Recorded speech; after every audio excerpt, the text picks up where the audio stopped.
That's fine. I mean, I ended up right. Obviously, just seeing Lando for the first time just then, just talk me through that moment. He's obviously admitted full responsibility for it. Yeah, I mean, I obviously haven't seen it, so I don't really know. I was defending the inside and then felt a small touch, and that's honestly all I have at the moment. So yeah, obviously a shame for the team, and it was a bit of a difficult race apart from that, but yeah, just not the easiest of weekends. What really thought Lewis Hamilton after seeing the two McLaren destroy their chances in the Canada GP? Was it just a piloting error, or a symptom of something much deeper within the Papaya team? The Canada Grand Prix will be remembered as one of those hinge moments that mark the narrative of a whole season. Only 3 laps from the end, when physical wear, tire degradation, and the accumulated tension for more than an hour of race begin to collect invoice, the inevitable occurred. In the middle of the main line of the Gilles-Villeneuve circuit, an area where the speed exceeds 300 km per hour and where each maneuver demands a millimeter precision, Lando Norris tried to advance his partner Oscar Piastri for 4th place. The attempt, undoubtedly bold but excessively optimistic, ended in sports tragedy. A subtle but decisive touch between Norris's front wing and the Piastri rear wheel projected the British against the box's wall. It was a dry impact, without physical consequences, but with dramatic repercussions for the internal struggle in McLaren and for the pilot championship. What this particularly relevant incident does is not only the collision itself, but the strategic and emotional scenario that preceded it. Norris came from a disappointing classification, in which he had started from the 7th position for execution errors of both his and the team in Q2. But his recovery had been brilliant. Taking advantage of a cross-tire strategy starting with middle compounds and making an early stop to mount the hard before its direct rivals had achieved a surprisingly competitive career rhythm. This tactic allowed him to ascend positions until he placed just behind his Australian partner in the final turns. The tension accumulated for several laps, in which Piastri and Norris starred in a strategic struggle of intelligence and aggressiveness. In Tour 66, Norris had managed to momentarily snatch the position to Piastri in the fork of Lempingal, one of the slowest curves of the circuit. But Piastri, showing control and temper that contrast with their age and experience, recovered the position in the final chicane, blocking the exterior with surgical precision. At that time, any team leader would have activated a position maintenance order. But McLaren, faithful to his Papaya rules policy, let his pilots run. On Tour 67, Norris's decision to launch inside was the result of a wrong reading of the Piastri movement. As Lando himself said later, he thought that Oscar began to move slightly to the right, which opened a visual opportunity to get on the left. But more than 300 km per hour, the margin of error is non-existent. The car does not respond with the immediacy of a mental decision, and the turbulence caused by the DRS and the dirty air amplifies any inaccuracy.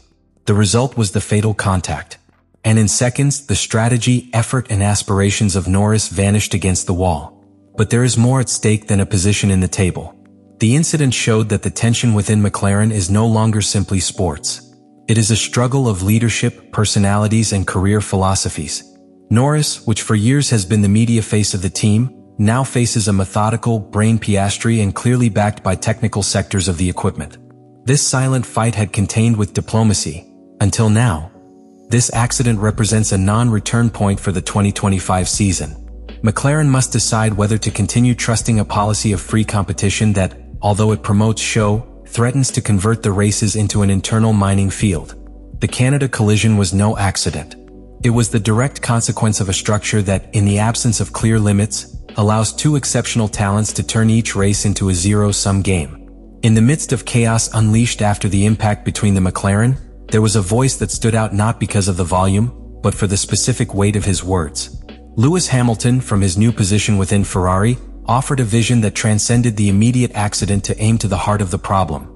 The internal management of a Formula One team when his 2 pilots compete for the same objectives without a clear guide. Hamilton's reaction was devastating and content. He did not stop to comment Norris's mistake from the technical. Analyze the context and strategic consequences of allowing 2 unbelieving talents to compete without defined hierarchical structure. This kind of thing happens when the team does not draw clear limits, he said. And that phrase, said by a pilot who has lived explosive internal rivalries like the one he held with Nico Rosberg in Mercedes. Hamilton did not speak from critics, but from experience. He remembered his time in Mercedes, especially between 2014 and 2016, when he and Rosberg starred in a civil war that, although he brought titles, also missed the team to the point of forcing him to redefine his internal policy. In his analysis, Hamilton suggested that McLaren did not learn anything from that chapter, that are reliving a story that he knows by heart, but with different actors. The most striking was reading the psychological evolution of both pilots involved. About Norris, he pointed out that his talent has never been in doubt, but that his emotional growth still has cracks. Lando has the speed, but in days like today you also need cold head. Not only reflexes, he slipped. A phrase full of meaning, especially coming from someone who has built his career based on keeping calm in the middle of chaos. About Piastri, it was even more subtle but not less clear. He highlighted his coldness, his ability to absorb pressure, and his ability to recover immediate. Oscar seems to understand that Formula One is a long game. He does not always win the most risks, but the one that is least wrong, he said. With that, he highlighted a key difference. While one reacts by impulse, the other executes with calculation. The press picked up their words with the attention they deserve. Not every day Hamilton is pronounced so clearly over foreign incidents. He did it because the incident, although he did not involve it directly, has implications of championship.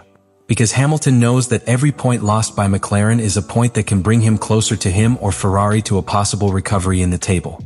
And because deep down, it is still a moral weight figure inside the paddock. When he speaks, define the conversation frame. His intervention, without raising his voice, achieved what the McLaren or FIA team had achieved, ordering chaos from the perspective of leadership. He did not speak only Norris and Piastri. He spoke to all team leaders, all pilots, all fans. What Hamilton did was issue a warning. Without structure, ambition becomes destructive.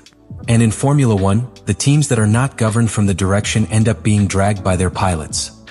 The accident between Norris and Piastri was not simply a turning point in Canada's career.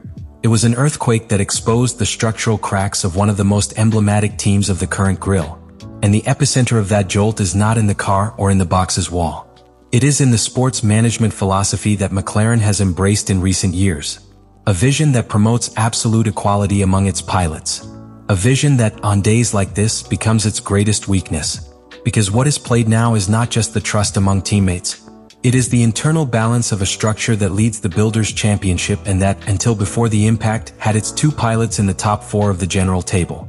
With the lost points in Montreal, McLaren not only compromises his numerical advantage. It puts its dominant narrative at risk, its credibility as a solid block, its ability to absorb pressure without self-destruct. The whole paddock has seen it before. Red Bull lived his internal storm with Vettel and Webber. Mercedes with Hamilton and Rosberg. Even Ferrari, when he let Leclerc and Vettel without defining clear hierarchies, paid with wasted races and points thrown into the abyss. The history of Formula One is full of examples that show that, at some point, absolute equality between pilots without control mechanisms is a perfect recipe for disaster. What this moment does even more sensitive is that McLaren is not a team that is just fighting for the top. They were already builders in 2024. They already demonstrated that their car, their structure, and their engineers are among the best. They are not building. They are defending a crown. And that demands another mentality. It is no longer enough to be fast. You have to be intelligent. You have to be pragmatic. You have to know when to say, enough. The consequences of this clash could multiply in silence. From within the team, divisions can begin to emerge. Engineers who prefer a pilot about another. Data analysts who feel more comfortable with the approach of one than with that of the other. Small differences in the allocation of resources at the simulator schedules in the Phineas seating settings. Everything that was once a synchronized system now runs the risk of unbalanced. And beyond the team, the rest of the grill perceives it. Red Bull, Ferrari, Mercedes. Everyone knows that a fragmented team is vulnerable. That a team that begins to debate internally who is to blame instead of focusing on the next Grand Prix loses performance before even getting into the car. And in a season like this, where the differences between the first three teams are minimal, any internal weakness becomes an opportunity for rivals. It is here where Hamilton's statements make even more sense. It was no accident to speak. It was a strategic movement. Send a message to McLaren, but also remind the world that he, despite being in a Ferrari still in the reconstruction phase, understands what is needed to win. Not just speed, but cohesion, clarity, leadership. Canada's accident is much more than a race incident. It is a mirror. A reflection of what can happen when the rules are not defined, when ambition surpasses planning, when it is forgotten that Formula One, in addition to a sport, is a precision machinery, where even emotions need to be managed with engineering.